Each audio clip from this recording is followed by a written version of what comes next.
Hi viewers, welcome to our channel. ప్రస్తుతం మనతో పాటు సీనియర్ జర్నలిస్ట్ దేవిఎస్ గారు ఉన్నారు. వారితో ఒకసారి మాట్లాడదాం. సార్ నమస్కారం. సార్ నమస్తే. సార్, టీడీపీ జనసేన ఈ రెండు కూడా బీజేపీతో పొత్తు కోసం అయితే అటు కొంతమంది బీజేపీ వెయిట్ చేస్తుంది అంటున్నారు, కొంతమంది టీడీపీ జనసేన వెయిట్ చేస్తుంది అంటున్నారు. పొత్తు అయితే ఇంకా కన్ఫర్మ్ అయితే అవ్వలేదు. కాకపోతే పవన్ కళ్యాణ్ గారు కొన్ని వ్యాఖ్యలు చేయడం చూస్తాం మనం రీసెంట్ గా. అటు కేంద్ర నాయకత్వంతో ఎన్నో చివట్లు పడ్డాను ఈ పొత్తు కోసం, ఈ పొత్తు కన్ఫర్మ్ చేయడం కోసం అని అంటున్నారు. అంటే మరి పవన్ కళ్యాణ్ గారి మాటలు వెనుకున్న అర్థాలు ఏంటి? బీజేపీకి ఇష్టం లేదా టీడీపీతో పొత్తు పెట్టుకోవడానికి? ఇది పవన్ కళ్యాణ్ గారే చెప్పాలా, లేకపోతే బీజేపీ చెప్పాలా? అంటే పవన్ కళ్యాణ్ వ్యాఖ్యలు యథాలాపంగా అన్నారా, అవి మరి ఉద్దేశపూర్వకంగా అన్నారా? అదేదో అక్కడ సమీక్షలో ఆయన పార్టీ కార్యకర్తలు నాయకులు ఇక్కడ జరుగుతున్నటువంటి ఆ నియోజకవర్గాల సర్దుబాటు త్యాగాలు వాటికి సంసిద్ధం చేయడం కోసం ఆ నాయకుల్ని సముదాయించే దృక్పథంలో పవన్ కళ్యాణ్ మాటల అర్థాలు మనం విశ్లేషించే కన్నా అది పవన్ కళ్యాణ్ ద్వారా అడగటమే సముచితం. లేదు బీజేపీ సమాధానం చెప్పాల్సి ఉంటుందన్నమాట. ఎందుకంటే పొత్తులు ఎవరూ కూడా బలవంతంగా పెట్టుకునేవి కాదు, ఇష్టపూర్వకంగా జరిగేదే పొత్తు. సంఘటన అలయన్స్ అనేది ఏంటంటే ఇచ్చిపుచ్చుకునే ధోరణితో ఉంటుంది. ఏది సీట్ల సర్దుబాటు, ఓట్ల మార్పిడి జరగాలంటే ఈ విధంగా ఇలాంటి వాటి ద్వారా అది నడవదన్నమాట. ఆ రోజు చంద్రబాబు ఢిల్లీ వెళ్ళారు, అమిత్ షా పిలిచారు. అమిత్ షా పిలుపుతో చంద్రబాబు ఢిల్లీ వెళ్ళాడని, అక్కడ పొత్తులకు సంబంధించినటువంటి చర్చలు జరిగాయని మనం విన్నాం. అధికారిక ప్రకటన లేకపోయినా కూడా ఇప్పుడు ఏం జరిగిందంటే ఇక్కడ ఆంధ్రప్రదేశ్లో ప్రతిపక్షాల మధ్య ట్రయాంగులర్ లవ్ స్టోరీ పాత సినిమాల్లో ఉంటుంది. నీకు అక్కినేని నాగేశ్వరరావు, జగ్గయ్య, సావిత్రి ఉండేవాళ్ళు. ఏంటి, సావిత్రి ఏమో నాగేశ్వరరావుని ప్రేమిస్తే జగ్గయ్య ఏమో సావిత్రిని ప్రేమిస్తూ ఉండేవాడు. ఇట్లా ఉండేదన్నమాట. ఇప్పుడు ఇది కూడా అలాగే కనపడుతోంది మనకేంటి. బీజేపీకి మిత్రపక్షం జనసేన, తెలుగుదేశంకి మిత్రపక్షం జనసేన. రెండు ప్రధాన పార్టీలు. ఒకటి కేంద్రంలో అధికారంలో ఉన్న పార్టీ ఏది, బీజేపీ. రెండోది రాష్ట్రాన్ని అత్యధిక కాలం ఏలిన పార్టీ తెలుగుదేశం. కేంద్రంలో ఉన్న అధికార పార్టీ, రాష్ట్రంలో నిన్నటిదాకా అధికారంలో ఉన్న పార్టీ, ఈ రెండు కూడా జనసేన కేంద్రంగా ఈ పొత్తుల ప్రక్రియ. అంటే సావిత్రి రోలు జనసేన అన్నమాట. ఇప్పుడు ఇదంతా కూడా కొలిక్కి తీసుకురావడం కోసం సావిత్రి నలిగిపోతుందా? ఇప్పుడు ఏంటి, జనసేన నేను తిట్లు తిన్నాను, పవన్ కళ్యాణ్ నేను నలిగిపోయాను పొత్తులు కుదర్చడానికి అని అంటే అఫ్కోర్స్ అది వాస్తవమే అయి ఉండొచ్చు. ఏది, కేంద్రంలో బీజేపీ బలంగా ఉంది. ఆయన మళ్ళా రాబోయేది కూడా మోడీ 3.0 అంటున్నారు. వాళ్ళు ఏదో ఒక బెంచ్ మార్క్ పెట్టుకున్నారు. ఏంటి, 370 సీట్లు సొంతంగా బీజేపీ గెలవాలా, ఆర్టికల్ 370 రద్దు చేశాం కాబట్టి ప్రతి నియోజకవర్గంలో ప్రతి బూత్లో కూడా 370 ఓట్లు అదనంగా రాబట్టండి అని పిలిపించాడు. ఎవరు, నరేంద్ర మోడీ. ఫార్ములా 370 అన్నమాట. ఆర్టికల్ 370 రద్దు చేయడం ఏంటి, ప్రతి బూత్లో 370 ఓట్లు అదనంగా రమ్మని కోరడం ఏంటి? సరే, అదొకటే కాకుండా ఎన్డీఏని బలోపేతం చేస్తున్నారు. ఏంటి, 404 అని ఒక టార్గెట్ పెట్టుకున్నారు. అదొక బెంచ్ మార్క్, అంటే ఫార్ములా 404. ఎప్పుడో రాజీవ్ గాంధీకి వచ్చింది ఆ మెజారిటీ. 403 సీట్లతో కాంగ్రెస్ పార్టీ లోక్సభలో వాషౌట్ చేసి పారేసింది మిగతా అపోజిషన్ మొత్తాన్ని.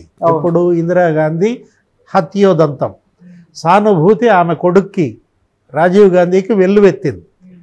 403 సీట్లతో లోక్సభలో అబ్బో థండరింగ్ మెజారిటీ అన్నమాట. ఇంతవరకు దేశ చరిత్రలో కని విని ఎరగల, వాళ్ళ తాత కూడా రాల, జవహర్లాల్ నెహ్రూ గారికి కూడా. అలాంటి మెజారిటీ రాజీవ్ గాంధీ తెచ్చుకున్నాడు. ఒక ఆంధ్రప్రదేశే అప్పుడు అడ్డుకట్టేసింది ఆయనకి. ఏది, ఎన్టీ రామారావు ప్రజాస్వామ్య పరిరక్షణ ఉద్యమం, నాదెండ్ల భాస్కర్ రావు ఉదంతంలో ఎన్టీఆర్ వేవ్ కొట్టింది.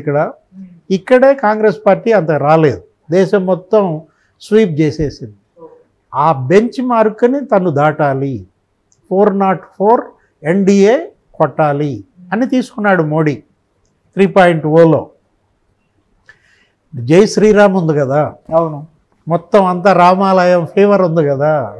అలాంటి పరిస్థితుల్లో రేపు ఆ అవకాశం కనపడుతోంది. కాంగ్రెస్ పార్టీ వీక్ అవుతోంది. రాహుల్ గాంధీకి ఏంటంటే Jodo Yatra south to north కలిసి వచ్చినట్టుగా ఈస్ట్ టు వెస్ట్ కలిసి రాలేదు. సౌత్ టు నార్త్ ఆయన జోడో పాదయాత్ర వెళ్ళినప్పుడు కర్ణాటక గెలిచారు. కర్ణాటక కాస్త తెలంగాణ మీద పడి తెలంగాణలో కూడా రేవంత్ రెడ్డి ముఖ్యమంత్రి అయ్యాడు. బాగా మంచి ఊపు వచ్చింది, జోష్ పెరిగింది. ఈ జోష్తో ఆయన ఏం చేశాడు, మణిపూర్ దగ్గర నుంచి బిగించేశాడు ముంబైకి పాదయాత్ర.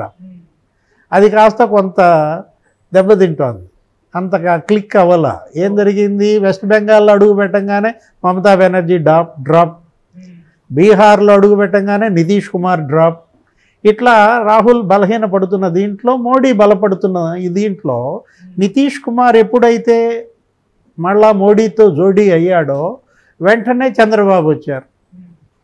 చంద్రబాబుకు కూడా కబురు చేశారు. ఎందుకంటే తెలుగుదేశం బీజేపీ సహజ మిత్రులు, న్యాచురల్ అలీస్ అన్నమాట.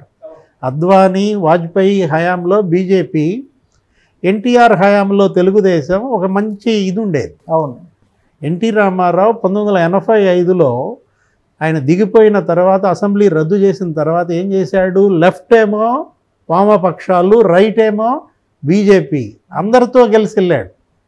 207 ఏమో కొట్టాడు, వాళ్ళు కూడా 30 కొట్టారు. ఏది సిపిఐ, సిపిఎం, బీజేపీ, ఇట్లా 2 పార్టీలతో కూడా నడిపాడు ఆయన.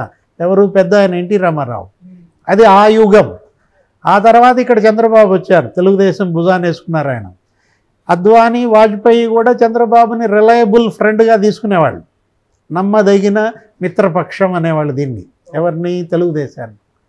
ఆ తర్వాత ఏమైంది, బీజేపీ బలపడింది. 98 ఎలక్షన్స్లో ఆంధ్రప్రదేశ్లో బీజేపీ 18% ఓట్లు కొట్టింది. కృష్ణరాజు, ఆ పిఠాపురం జమీందార్ సత్యనారాయణ వీళ్ళందరూ గెలిచారు, కేంద్ర మంత్రులు అయ్యారు. ఒక టైంలో తెలుగుదేశంతో పొత్తుతో 7 ఎంపీ సీట్లు కొట్టింది ఆంధ్రప్రదేశ్లో. అంటే సహజ మిత్రపక్షాలు అన్నది అక్కడే. ఓట్ ట్రాన్స్ఫర్లో బాధ ఉండదు.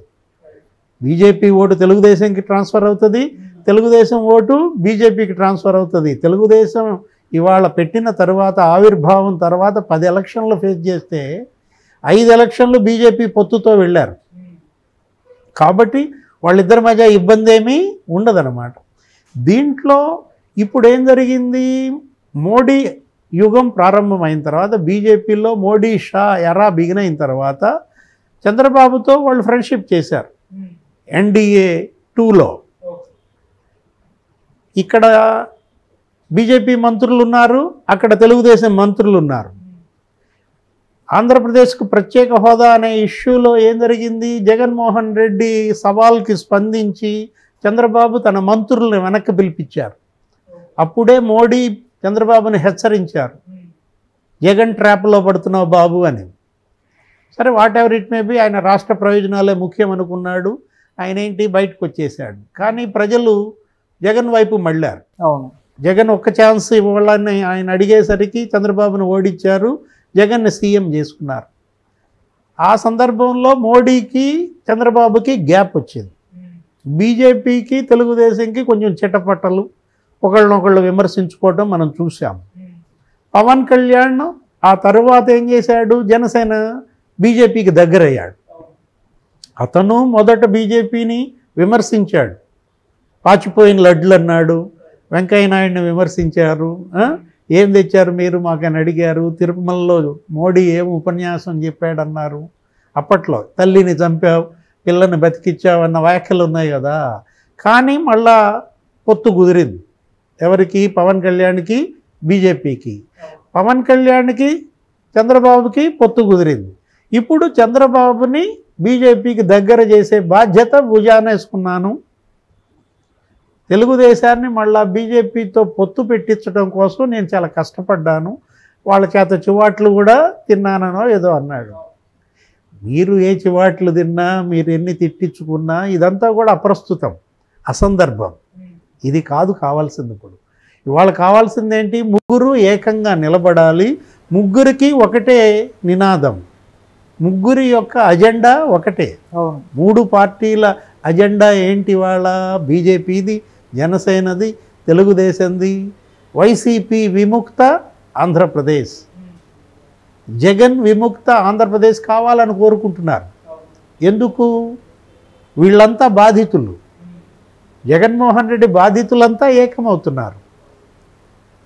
చంద్రబాబు బాధితుడే కదా, 53 రోజులు జైల్లో పెట్టాడు. 70,000 మంది తెలుగుదేశం వాళ్ళ మీద కేసులు పెట్టారంట.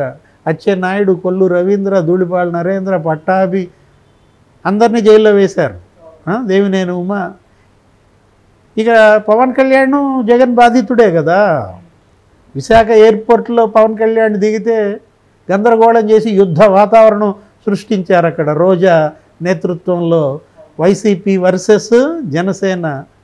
రోజా ఏదో అసభ్య సంజ్ఞలు చూపించిందని చెప్పి వాళ్ళేదో ఒకళ్ళిద్దరు రాయేస్తే పవన్ కళ్యాణ్ అసలు బయటికి రానియకుండా ఎయిర్పోర్ట్లో దిగ్బంధనం చేసి హోటల్లో నుంచి బయటికి రానియకుండా 125 మంది జనసేన కార్యకర్తల్ని జైళ్ళకు పంపారు ఆ రోజు. ఇప్పటంలో 52 ఇళ్ళు కూల్చేశారు. అసలు చంద్రబాబుని జైల్లో పెట్టినప్పుడు ములాఖత్కి పవన్ కళ్యాణ్ వస్తుంటే ఆయన రానివ్వలేదు. రాష్ట్ర సరిహద్దుల్లో ఆయన ఆపేశారు. అప్పుడే కదా రోడ్డుకు అడ్డంగా పడుకున్నాడు. అంటే బాధితులు గురించి చెప్తున్నాను. పవన్ కళ్యాణ్ జగన్ బాధితుడే, చంద్రబాబు జగన్ బాధితుడే, బీజేపీ కూడా జగన్ బాధిత పార్టీ కిందే ఉంటుంది. కేంద్రంలో అధికారంలో ఉన్న జగన్మోహన్ రెడ్డి వాళ్ళతో సత్సంబంధాలు ఉన్నా కింద స్థాయిలో ఏపీలో బీజేపీ పైన ఉక్కుపాదం మోపారు.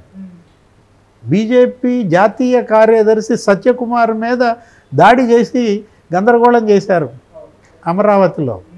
బీజేపీనేమీ వదలలేదు జగన్. నెల్లూరులో ఒక బీజేపీ నాయకుడు బీసీసీఎల్ అధ్యక్షుడిని బూటుకాలతో తల్లగా కిందేసి తొక్కారు. ఇలా అనేక సందర్భాలు. తిరుపతిలో కూడా బీజేపీ నాయకుడిని ఈ విధంగానే చేశారు.